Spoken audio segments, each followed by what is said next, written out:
Akafuni akan jutu kajunto sa daawat Kenya kan daawat takun TV5 TV5 irra amma mo dabareen kan atrera media sinitti nura geenyatti jira atrera media Kenya torbiya irra sinitti mura fas studio tti kan argamu boru mashi anis abbo maqasoti gama kana namo udi musa studio tti argama guma kamera fi teknikaatiin hamma xumuratun fana kan ta'u abdi desalinyi qabxilee qabanne wajjin hamma xumurat akka nufana taatan kaman ma sanafirra turti gaari qabaadha me boru mudateni amma deebinee waliif facaanee jirra ajandaa keenya torban kana keessa wanni akka ijootti kaafnu yaa'ii caffee sadaffaa waggaa tokkoffaa bara hojii jaaffaa miilana caffeen Oromiyaa gaggeeffate irratti ajandaalee ka'an wal qabate waan irraa dubbannu qabna gama kaaniin ammoo liqaan Itoophiyaan biyyoota idil addunyaa qabdu hagami ummanni Itoophiyaa way quba qaba liqaan kun haga yookamitti kaffalamuu danda'a ka jedhuu fi akkanuma lammoo sadarkaalee biyyoota liqii addunyaa qaban Bloomberg baase keessatti maqaan Itoophiyaa dhaamee jira waan ta'eef achirraa bal'inaan ka dubbannu taachudha.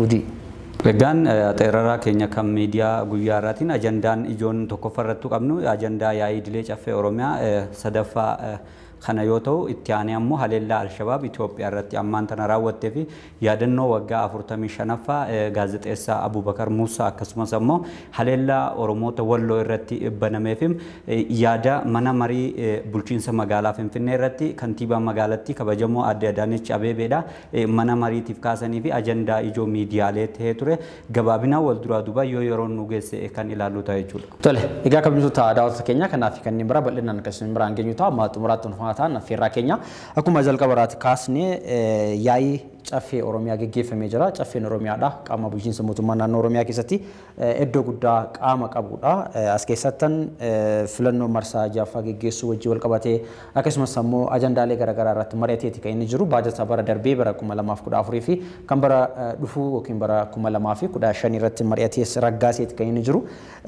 kana wajjin wal qabatee mariin caffee duraa fi duuba maal fakkaata ajandaaleen achirra turan ammoo maal fakkaata kan jedhu namootiin garaagaraa xiinxala garaagaraatti kan isaan kennaa jiranii wantoonni eeganii fi wantoonni isaan irraa eegaa turan caffeen kun irratti mari'achuu qaba jedhanii wantoonni yaadaa turanii fi wantoonni akka hanqinaatti darbanis jiraachuu danda'a wantoonni cimnis jiraachuu danda'a wantoonni baay'een miidiyaalee garaagaraa irratti balbalonfamaati kan isaan jiran jechuudha keessumayyuu caffeen Oromiyaadha Oromiyaa keessattan biyya kana keessa Oromiyaan akka humna waa hunda qabuttu sadarkaa jalqabaarratti biyya kana yookiin immoo Itoophiyaa biyya jedhamtu kanaaf qaama guddaa ta'eeti kan inni biyya kana keessatti argamu qaama guddaa ta'uu qofa osoo hin taane biyya kana keessattan wanti Oromiyaa keessa jiru guddaan strongly biyya kana irratti dhiibbaa kan inni qabu waan ta'eef caffeen Oromiyaadha wantoonni dhimmoota hawaasummaa dhimmoota dinagdee biyya kana dhimmoota nageenyaa dhimmoota hawaasummaa biyya kana irratti wantoonni inni mari'ate biyya kana keessattan impaakti guddaa akka inni qabu beekamaadha mee boru asirraati caffeen Oromiyaadha maal ture akkamittan qabxilee irratti mari'ataa ture qabxileen inni mari'ate sun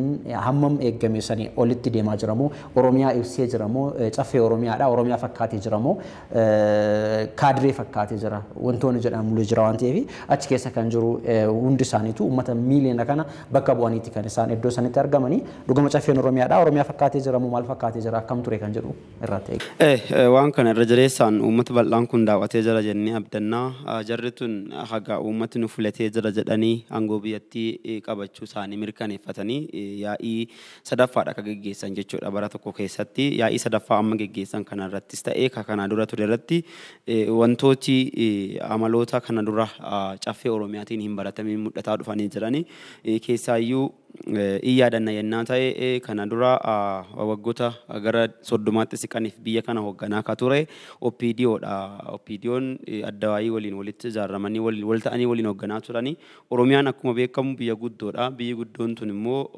Itoophiyaa tanallee ijaaruu keessatti gaheen guddaa qabdi achi keessatti immoo akkuma xammarraa kaachee qabeenyaan illee ta'ee hawaasummaan baay'ina ummataatiin rakkoo biyya tanaa dhufeef waan kamiifiyyuu Oromiyaatu biyya tana biyyi Oromiyaan keessa hin jiraanne biyyi tun Itoophiyaan yoo Oromiyaan tun keessa hin jiraanne biyya ta'uuf rakkisaadha waan marti wanni hundi sadarkaa jedhamuu danda'u fakkeenyaaf weerarri biyya alaa tokko adoo dhufee lakkoofsa uummataa bal'aa qabdu qabeenya guddaa qabsiisanii illee liqeeffatanii irraa biyyoota alaatti irraa meeshaatti bitatu kadan qabdu yoo ammoo rakkoon sagalee soorataa dhutte sagalee soorataa guddoollee Itoophiyaaf gumaachuu keessatti Oromiyaan gahee guddaa qabdi as keessatti immoo namni Oromiyaa hoogganuu fi qaamoleen Oromiyaa hoogganuuf dhaabatan immoo sadarkuma Oromiyaa saniin guddachuu qaban turani Kana dura waggoota 27 dabaran keessaayyuu OPDO'n yeroo aangoora turte sanitti sagaleen isii akeeki wal qeeqaa maammaan kun hin dhaga'amu rakkoo wal ta'anii addaa yoo waliin hojjetan dhumarra nama miidhuun itti haa dhagamuuti malee akka nama miidhaa jiran akka nama ajjeesaa jiran akka qabeenya saamsisaa turan eegasan baratanii ka'anii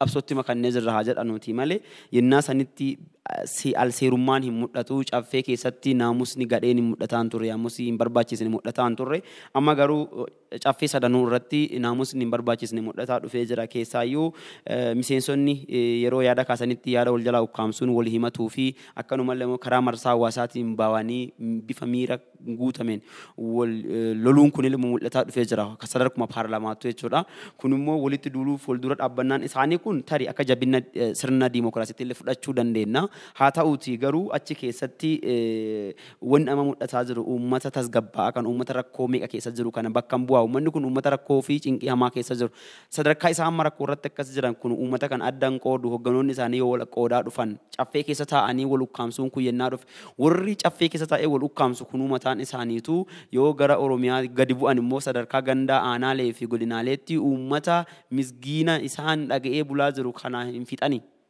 Gaaffiin jedhulleen kun immoo ajjechaawwan jumlaa qaamolee namoota nagaarratti raawwatamaa turan Oromiyaa keessatti keessaayyuu lixa Oromiyaatti gaaffii guddaa kakaasedha. Amnesty International dabalatee dhaabbileen idil addunyaa gurguddoon qorannoon akka goggodhamu gaafatanii turan.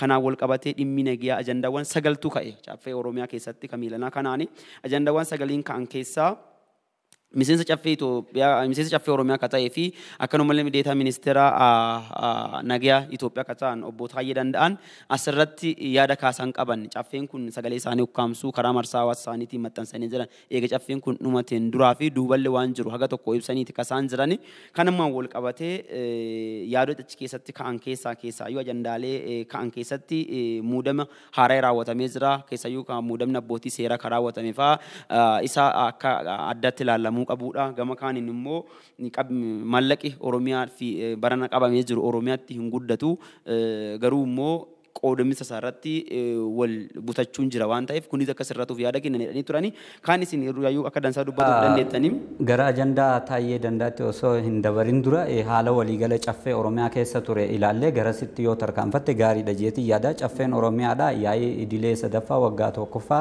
bara hojii caffee jaffaa adeemseeti jira waggaa tokko keessatti eega filannoo filatame filannoo kanaanis mo'adha jee filannoo kophaa dorgomee Oromiyaa keessa filannoo saniin guutumaan guututti dhaabichi caffee dhuunfatee cafficha keessatti ni jiranii bakka bu'oonni uummata godinaalee hundarra aanaalerraa bakka bu'an caffee keessa jiranii caffeen Oromiyaa ammoo qaama guddaa Oromoo fi Oromiyaa bakka bu'uu fi biyyattii tana keessa ammoo uummata parsantii 50 ol ta'u bakka bu'u kan sagaleen sadarkaa biyyatti ammoo dhageettii guddaa qabdu qaama olaanaa mootummaa naannoo Oromiyaatii fi uummata Oromootii fi Oromiyaatis isaanirraani wanni hundi muree murteeffamuu danda'a waan ta'eef qaama olaanaadha. Caffeen miilanaa kanarratti ammoo caffee kanarratti duriin jirree duriin baratamnedha. Dimookiraasummaan keessoo caffeedhaa balarra bu'e. Dimookiraasummaan keessoo caffee wanni balarra buuse ammoo jaarmayaatu jira jechuudha. Tiimiidhaan wal jaaranii yaada ukkaamsuu fedhii fi feffeetee aangootiin keessaafuu ammoo namoota aangoo ifiitirraa sodaatan jilaan gurmuudhaan gurmaa'anii ukkaamsuudhaatu jira jechuudha. Kanaaf akka fakkeenyaatti kakaasuu dandeenyu yaada Taayyee Danda'a gara boodatti kan itti dhufnu ta'a. Kanaaf ammoo caffeen Oromiyaadha. Kana dura ka ture keessoon isaa sirriitti dimookiraataadha ture jechuudha. Keessumaafuu bara ukkaamsaa wayyaanee jala ture sanillee akkanatti hin salphanne yaanni uummataa hin tuffatamne jechuudha.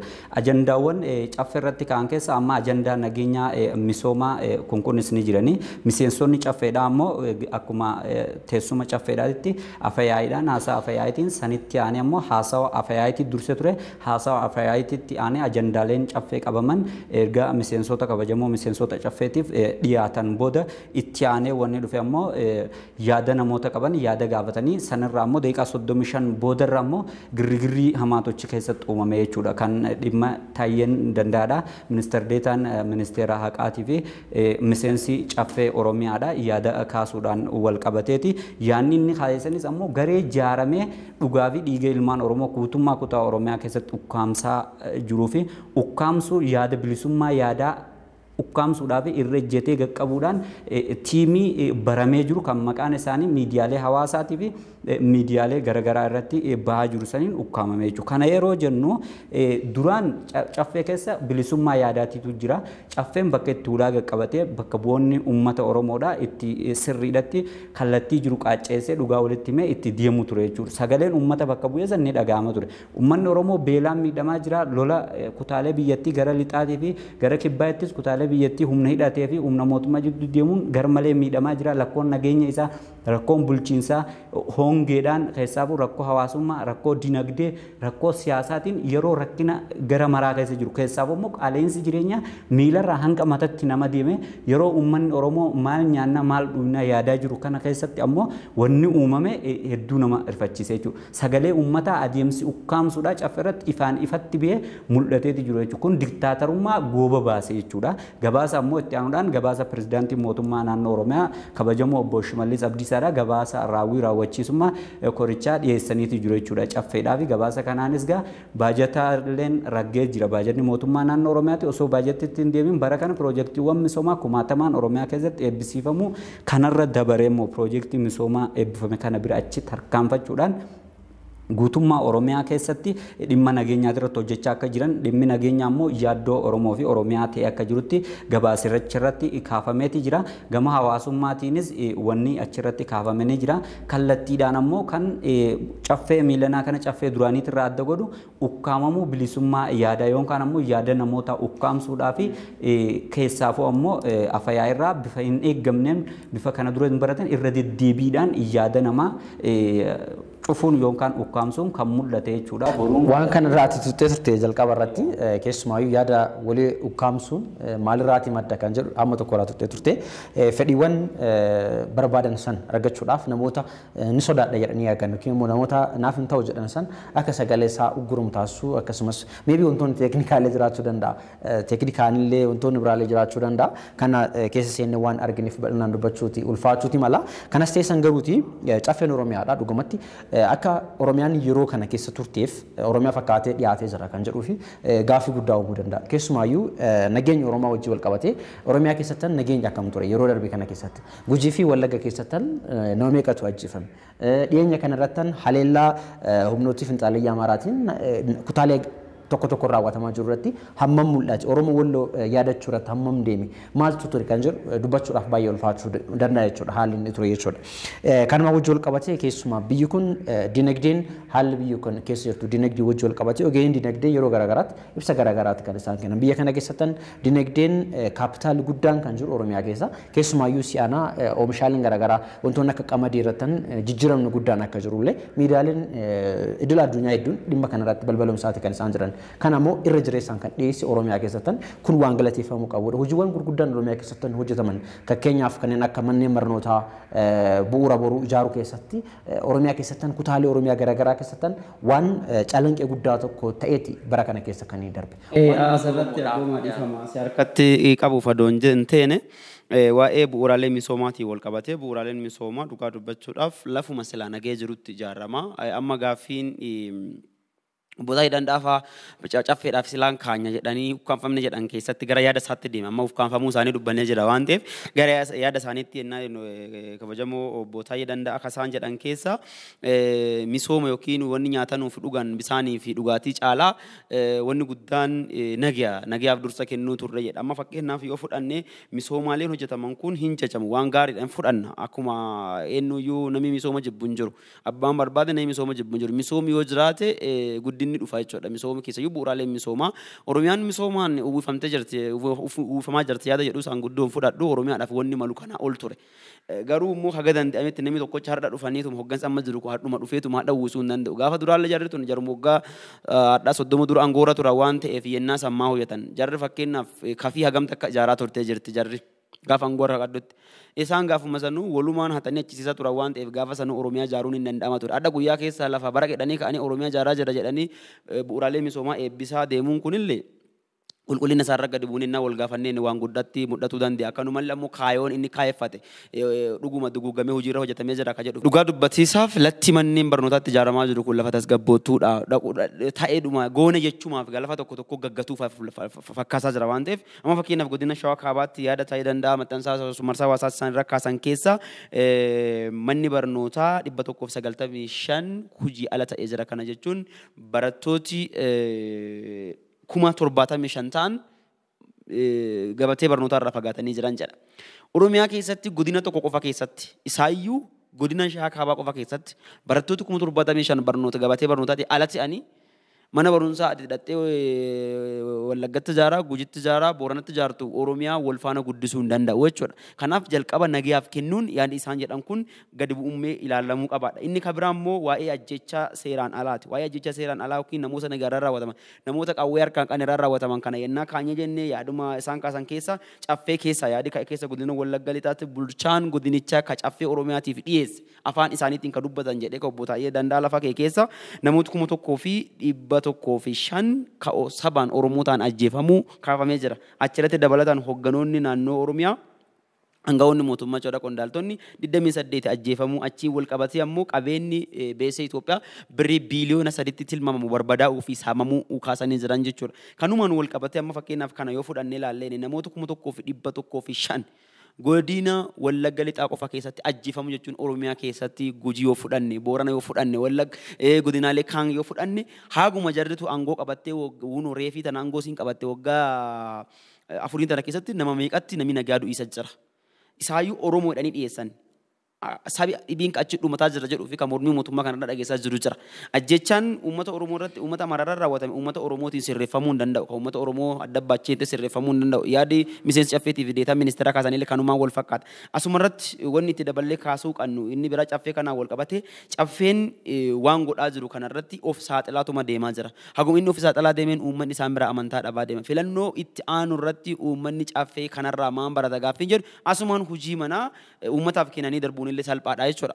Asumatti wal qabatee wanni amma kaasuu qabnu waa'ee ajjechaa seeraan alaa kanaan wal qabate bara hoggansa addawaayii aangoorra turtetti addawaayii aangoorraa kaasuudhaaf addawaayii bittinsuudhaaf waan kana hunda raawwatiisaaf dargaggoota 5,000 ol wareegnee gara aangootti dhufnedha kan isaan jedhaa jiran.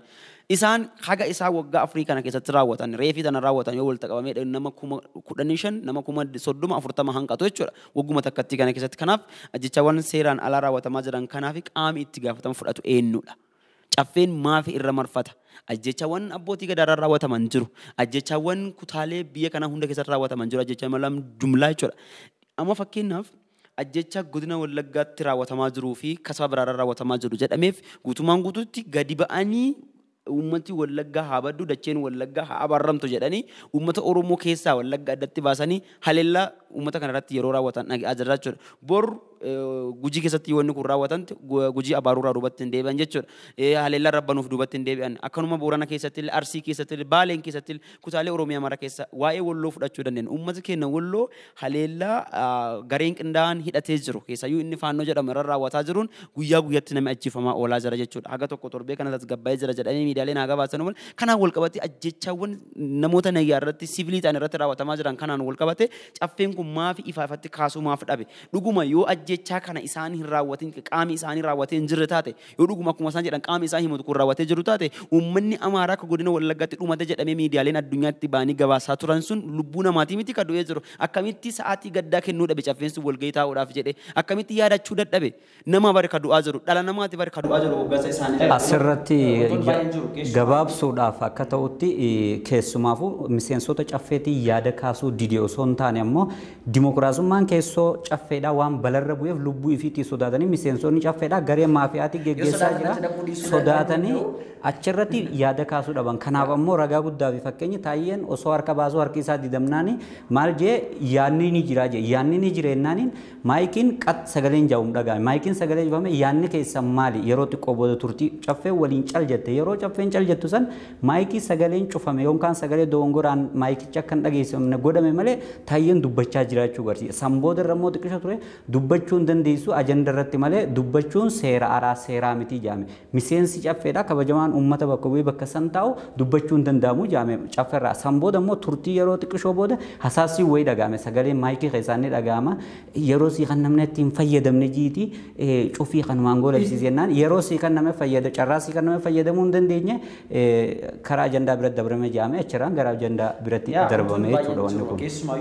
Miseensonni cafeellee kaasuudhaaf gaafii kanneen kaasuu illee danda'u qabanii kaasuudhaaf akkuma udiin kaase meebii sagalee isaanii guuramuu danda'a wantoonni baay'een jira keessumaa amma uummanni Oromoodhaa maal barbaada yeroo ammaa kanatti keessumaa baajanni baay'ee ramadamee jira baajanni ramadamee jiru kun uummata kanaaf dhaqqaba gaayyuu kan jedhu amma gaafii keessa seenaa jira sababbiin isaa maalidha baajajuma ramadde kana baajasa biiliyoona ramadde kana iddoo tokko tokkotti kan humna waraanaatiif ramaddee fi kan barnootaaf ramaddee illee wal caalaa waliin gitu faallaadha kan jedhan jira baay'een isaanii jechuudha kan humna waraanaatiif ramadame lakkoofsaan olaanaadha kan humna barnootaatiif ramadame immoo baay'ee gadaanaa akka ta'etti kan kaasan jiru kun maal agarsiisaa jira waggoota darban kana keessattan akkuma jalqaba raatuuttan waggoota darban kana keessattan Oromiyaan keessatti ajjeechaan baay'atee jira Oromiyaa keessattan nama ugguranii nama bakka barbaadan geessanii hidhuun akkasumas ajjeesuun ajjeechaan qaamolee hin beekamne jedhamee raawwatamee achi koos abbootii gadaa karrayyuu irraa eegaltee jechuudha achiin dura irraa eegaltee wantoonni baay'een biyya kana keessa raawwatamee jira kun hundinuu kan ittiin madaalamuu danda'u silaa caffee Oromiyaa keessattan waliin dubbatanii yeroo waliin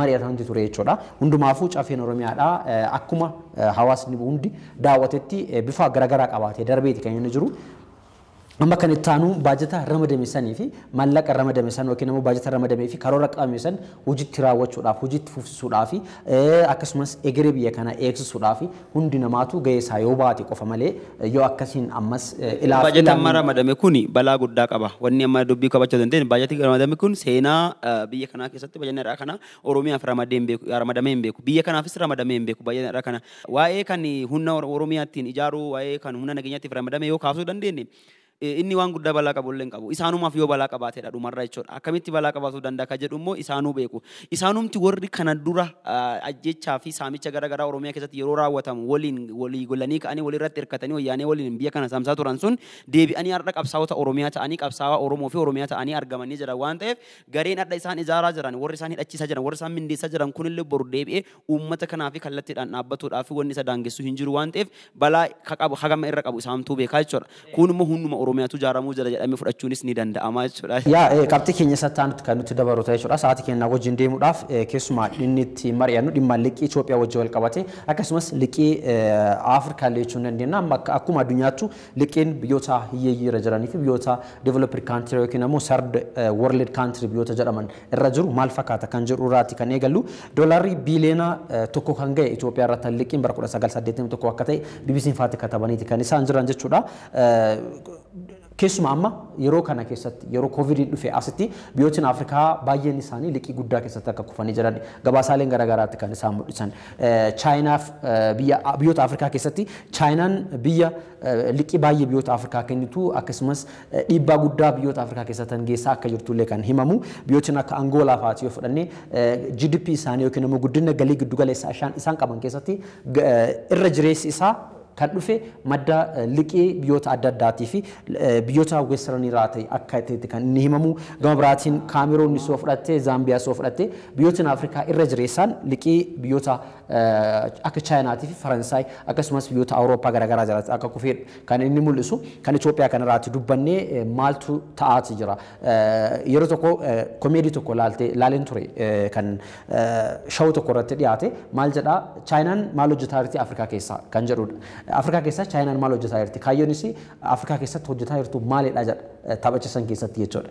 Wantoota baay'ee biyya kana keessatti hojjechuudhaan fakkeenyaaf biyya takka fudhattee Eertiraa fudhannee Eertiraa keessattan konistiraakshini guddaa hojjechuudhaan yookiin immoo ijaarsa adda addaa geggeessuudhaan akka biyyattiin sun liqii kafaluu hin dandeenyetti liqaa humnaa olitti fe'uudhaan boodarra akka barbaadettan biyya san ergachuudhaaf akka isheen deemtutti kan inni taphatu waan ta'eef biyyoonni Afrikaadha hamma liqii kafaluu dadhabuutti akka kufaa jiranidha kun komeediin sun kan inni mul'isu jechuudha. Walumaa galatti biyyoota Afrikaa baay'een isaanii yookiin immoo guutumaan guututti liqiidhaan ala jechuun hin danda'amu jechuudhaan gabaasaaleen baay'een kan mul'isan.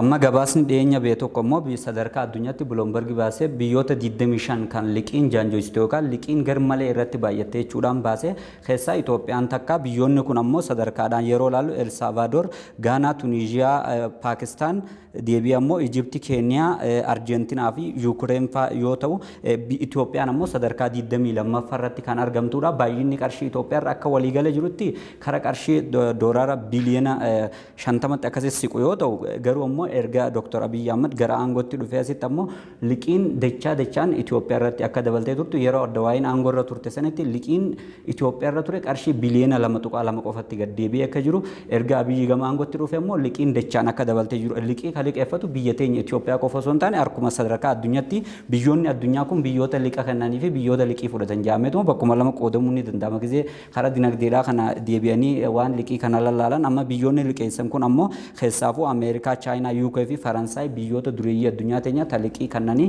liqii kanaan ammoo istiraateejii tarsiimoo garaagaraa biyyoota guddataa jiran irratti diriirsuudhaan sadarkaa qaban yoo ta'u keessaafuu ammoo biyyi Ameerikaa, Chaayinaan imaamata isaanii Afrikaa keessatti keessaafuu biyyoota hiyyeeyyii liqii liqeeffatan kana keessatti diriirsuudhaan biyyoota wal dorgomanii jechuudha.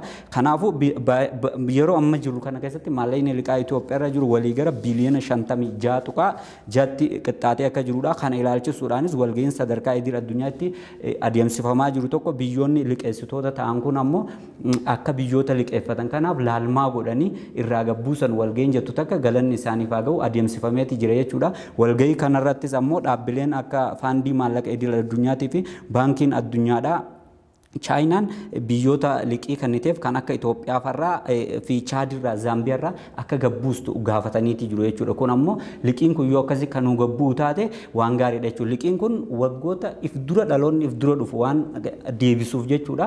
Dhaloota ganaa dhufuuf kasaaraa guddaadha ta'e jechuudha. Dhaloota ganaa dhufuuf dhaabni biyya kana ammaan tana bulchaa jiru badhaadhinaa fi durummaan dhaalchisaa jedha addannoon isaa. Garuu faallaa kanaatiin miskiinummaa liqii fi hiyyummaa dhaalchisaa jiraachuu barsiisa. Waan wal faalleessuuf kanaaf faallaan kun akka nutti hin qeebalamneef du'aayin abaarsaa akka nutti hin qeebalamneef.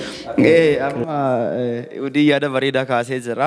Gabaasni Bloomberg kun miidiyaalee hedduudhaan ka'ee jira. Keessattuu miidiyaaleen walirra deddeebisaniiti turanii garuu miidiyaaleen biyya kanaa takkaan isaanii illee hin gabaasine ragaawwan garaagaraa baanee jiranii. BBC'n afaan Oromootillee gabaasa miilana baase keessatti Itoophiyaarra birriin guddaan liqiin guddaan akka jiru kaasee jira. Akkuma amma udiin asii kaase biyyoota amma maqaan isaanii dhawaamamu kun biyyoota 25dha Bloomberg waggaa waggaatti baasa biyyoota rakkoo dandeettii deebisuutiyyuu dadhaban jechuudha. Waa'ee liqiitiin wal qabatee immoo BBC'n ogeeyyota dinagdee hedduu dubbisee ture. Ogeeyyota dinagdee inni dubbise kun akka jedhutti Itoophiyaan bara adda waa'een yennaa gara aangootti dhufte jechuudha. Keessattuu sirni dargii yeroo kufutti doolaara Ameerikaa biliyoona 9 irra jira. Wanni sun haga tokko kaffalantee gara biliyoona 2.2tti deebi'ee ture bara 2006 keessa san duuba deebitee jarrilee itti liqeeffatte. Warra adda waa'ee kunillee san biliyoona 2.2 qofatti deebisee itti liqeeffatan irratti deebi'anii yennaa Dr. Abiy Ahmed gara aangootti dhufanitti biliyoona 28 Itoophiyaa irra jira jechuudha liqaan. Eega ammoo isaan dhufaniin duubamu dachaan dabalee biliyoona 56.6 gahee jira jedha. Gabaasi BBC kun as keessatti ogeeyyota dinagdee akka isaan jedhanitti liqii tokko fudhatuuf biyyi takka waqabsiisteedhaan wanni isin qabsiistu sun immoo hin beekamu jedhan yeroo baay'ee icciitiin qaba akka icciitii biyyaatti ilaalama waan ta'eef icciitiidhaan qaba. Fakkeenyaaf Chaayinaan gaafa kana dura Keeniyaatti liqii kennaa turtetti doonii isaanii kan bisaanirraa qabattee itti liqeessaa turte. Gaafa biyya Keeniyaan liqii tana kaffaluu dadhabutti immoo dooniin sun tiya jettee kaatee abbummaa doonii isaaniitiin falmaa turte jechuudha. Rakkoo gurguddaa turan biyyoota hedduun liqii keessa yennaa galanitti falmisiisaa turan. Itoophiyaan garuu haga ammaatti liqii deebisuu irratti falmii keessa galtee jirtu waan ta'eef wanni siin qabsiistes wanni beekamaallee hin jiru jedhan ogeeyyiin dinagdee. Asirratti liqiin Itoophiyaan miilana hooggansaa badhaadhina jala guurataa jirtu kun liqii yeroo yennaa dheeraatti loongi termi ka jedhanuun isaan fudhataa jirti jechuudha. Liqiin loongi termi kun akkuma idil addunyaattu haga dhibbantaa waggaa 30 haga 50tti kaffalamuudha. Waggaa 50 haga 30 jechuun dhaloota itti aanutu kaffalama. Malee dhalootni kun dantaan qabu jechuudha. Itti gaafatamas hin qabu jedhu ogeeyyiin dinagdee BBC'n dubbise. Akka jedhanutti jechuudha itti gaafatamas hin qabu. Haa ta'uuti garuu gaafa yennaan geette immoo jarri sun kaffaluu fi dirqama qabanii jechuudha. Dhalootatti aanutu kaffala. As keessatti Itoophiyaan manqasiistee liqeeffataa jirti. Baajata liqeeffamee maarra oolaa jira ka jedhuuf immoo BBC yennaa deebisee gaafatutti baajati Itoophiyaan liqeeffatte haga ammaatti bu'aa tokko utuun argisiisa. Fakkeenyaaf Yuukireen liqaa liqeeffattu keessatti bu'aa irra buufatte qabaachuu danda'a. Arjentiinaan waan irra misoomatti bobba'anii jiran. Amma fakkeenyaaf biyyoonni akka Arjentiinaa warra akka Ijipti hedduun isaanii misoomarra bobba'anii jiran baay'een isaanii jechuudha. Itoophiyaan hoggansa kana kan jalatti guyyaa tokko misoomarratti bobbaateef gadi ciittee kaatee misoomaa fi adda fuula kennitee akka hin beekne beekamaadha. Maan irra kennitee turte waan uummata Itoophiyaa beeku waraana irratti ture jechuudha. Maallaqi kun waraanaa bahe jechuudha. Maallaqi waraanaa liqeessan immoo maguma maallaqa ibidda keessa buusanii gubateetti ilaalamaa jechuudha. Kanaaf dhalooti waan akkanaa kanaaf saaxilamaa jiru waan ta'eef uummanni Itoophiyaa illee beekuu qaba. Maallaqa guuramaa jiru kanaaf immoo maybe boru addaan nuuf itti gaafatamuu dhiisuu dandeenya. Dhalooti itti aanu immoo gatiitti kaffaluu danda'a waan ta'eef gabaasaaleen babaa jiran waan akkanaa kana mul'isanii jechuudha. Tole sa'aatii keenya wajjin deemuuf jechuudha. Qabxii isaa itti dabarraa torbee kana keessatti gaazexeessaa Abubakar Muusaadha yaadatamaatti kan inni ture jechuudha. Guyyaan wareegama isaa mee isa irratti daqiiqaa. Egaan gaazexeessaan gameessi kun kan dhalate yeroo sanitti ona afran qalloo keessatti yoo ta'u keessaafuu ammoo naannoo Oborraadha leellee gabaa bakka jaamtutti kan dhalate erga dhalate ammoo barumsa amantaati naannoo sanii ka baay'inaan baratamu barumsa amantaa abuuruu eegale manarraa beeti achumaan ammoo if jaaraa manguddoo jalatti hayyoota yeroo san turan hayyoota aadaa fi hayyoota amantaa jalatti waan guddateef namni kun if jaaraa akka dhufeedha seenaan isaa kan mul'isu san booda ammoo erga barumsa amantaatii fi barumsa aadaadhaa kana babbifachaa dhufe booda naannuma dargaggummaa isaatti gara magaalaa Direedhaa seene Direedhaa akkuma seeneen ammoo gara hawwisoo urjii bakkalchaa jaamu qindeessuudhaatti seene hawwisoo urjii bakkalchaa san akkuma qindeesseen ammoo gama hawwisoon afran qallootis yeroo sanitti achitti tuunni afran qalloo gurmaa waan jiruuf walitti dabalatanii achirraan ammoo gaazexeessaan gameessu kun yeroo waggaa 7 akkas caaluuf qindeessaa tuuta afran qalloo tuuta ganamaa san ta'e gaazexeessaan kun gaazexeessaa qofa osoo hin ta'in barreessaa ture qindeessaa ture kitaabsaa ture nama yeroo duraatiif seenaa industirii guddina aartii Oromoo keessatti diraamaa gama waltajjiitti fide diraamaa namni yeroo duraatiif gama waltajjiitti fide Abubakar Muusaa ta'uudha kan dubbatamu gaazexeessaan kun nama yeroo san keessatti qalbii qabuu fi guddina aadaa dagaaginaa fi aartii Oromoo keessatti toora shoora guddaa taphachuudhaan shoora dahabaa kan gumaata dahabaa kan ganamaan gumaachuu bira dabre immoo bu'uura hin diigamne lafa kaa'e namoota jajjaboo jaaman kan yeroo sanirraa haga ammatti jiran fakkeenyaaf Maamal Qopheefaajii namoota akkanaa kana dhaloota dhaalchisee kan dabre yeroo duraatiif ammoo TV reediyoo afaan Oromoodha Moqaadishoo tamsa'us taanaan Harar kana keessattis nama shoora mataa isaa bahatee ta'uu gabaabinaan kaasuu. Keessumaayyuu yeroo sagantaa dhiyeessee bahu waan jedhee bahu tokkotti jira jechuudhaan manxasa tokko argeen kan an ture tankutti guddoo tanafti guddoo himaniin fixanii birumaa lixanii jechuudhaan akkuma dubbatee xumuriin erga baay'ee booda lubbuu isaa akka wareegamteedha kan seenaa isaa irratti odeeffanne. Abubakar seenaa keessattan nama jabaa akka ta'edha jecha isaa kanarraatis ergaa guddaatti kan nuti hubannu jechuudha. gabaabsanii beekaa lama keessattan dhimma Alshabaab irraati keessuma Alshabaabi tuttuqee hin beekne kan daangaa Oromiyaa keessatti as darbuudhaan daangaa Itoophiyaa keessatti as darbuudhaan waan asiin dura raawwatee hin beekne raawwachuudhaan lubbuu namoota 17 akka galaafatee fi gama isaati ammoo weerartootiin 68 dhiyaatan lubbuu isaanii akka darbillee miidiyaaleen gama Somaalee jiranii fi gama as Itoophiyaa keessa jiran kanneen Itoophiyaa irratti wabeeffatan kanneen akka BBC faati bal'inaan katabaniiti kan isaan jiranii isarraati. Alshabaab gaagare shororkeessaa bara 2000 naannoo kan uumame yeroo ta'u bara 2006 hanga 2009 keessatti haleellaa adda addaa raawwachuudhaan beekamaa dhufe gareen kun ammoo yeroo sanitti kan uumameef yeroo mootummaa ce'umsa Somaalee waan tureef amisoomii fi humna amisoomii fi mootummaa ce'umsa Somaalee sanarratti jihaada labsu yookaan ammoo lola labsuudhaan Alshabaab jechuun dargaggoo yommuu ta'u al jechuun gareedha garee dargaggootaa jechuudha kan haleellaa maqaa jihaadaatiif fakkeessee gochi shororkeessummaa raawwatu jechuu gizee gabaabinaan laallu bara 2014 keessa ammoo baay'inni loltoota yookaan hidhattoota garee Alshabaab kun ammoo 1700 hanga 9,000 turanii hoogganaan garee Alshabaab kan yeroo sanii namni ture ammoo namni Ahmad Abdi Godaanee jedhamu Septembarii 1 bara 2014 humna qilleensaa Ameerikaa haleellaa raawwateen du'eetii jira. Alshabaab baay'inaan gammoojjii baadiyyaa keessaa fi naannoo Somaalee hanga amma Somaaliyaadha jechuu kiyya baay'inaan kan to'atee jiruu fi qarqara garaana garba Indiyaadha kan to'atee jiru yoo ta'u keessaafuu ammoo haleellaa jabaa raawwachuudhaan beekama. Garuu haleellaa inni raawwate kun bara 2013 jiddugala Keeniyaatti bara 2017 fi 2013 magaalaa Moqaadishoo dho'iinsa guddaa dhoosuudhaan namoota guddaa hedduu galaafatee jira. Awustiraaliyaa, USA, Kanaadaa, Maaleeshiyaa fi Yuunaayitid Arab Emirates biyyoota gareen kun shororkeessa jedhanii moggaasan keessaa tokko yeroo ta'u Fuad Muhammad hoogganaan akka dubbii maadhaatti garee kana namni seenaa Alshabaab keessa deemnee ilaalle baay'ee bal'aa garee kana leellisaa ture tokko shamarran gama keenya argaa jirra. Gareen kun garee shororkeessaa ta'uu isaatti wajjin ammoo shamarran yeroo garee isaanii erga maal godhu seeta shamarran xixiqqoo kanatti fayyadamanii gareen kun wal horuudhaaf dabree ammoo erga wal qunnamtii godhan booda namoonni garee jihaadaa kana keessa yookaan garee shoror keessaa kana wajjin bobba'an naasuu tokko malee haleellaa akka raawwatan ijoolleen shamarranii xixiqqoon kun isaan dura deeman akka jabeessanidha. Yeroo keenya wajjin deemuudhaaf ammoo gareen Alshabaab kun erga akkanatti jabeessaa dhufe booda jidduudhatti humna dhabee ture ammaan kana ammoo erga Itoophiyaan haala kana keessa tuttuqqee galee jira jechuudha. Tuttuqqee kana ammoo haleellaa raawwateen haleellaa bal'aa raawwateen namoota hedduu lubbuu galaafate ifiifis ammoo gareen shoror keessaa kun lubbuu dhabuu isaati ragaan hanga jiru. Egaa kabajamtoota daawwattoota keenya kan hangammaatti isin biraa gahaatu ture Axereeraa miidiyaadha. Axereeraa miidiyaa torbee kana isinitti himuudhaan Udii Muusaa Borumashii anis Abboo Maqaasoo isin faana turee jira jechuudha. Ogummaa kaameraa fi teeknikaatiin Abdii Dassaaleny hamma xumuraatti nu faana ta'ee jira jechuudha. Kabajamtoota daawwattoota keenya qophiileen TV5 hafan itti fufu yeroo gaarii qabaadha.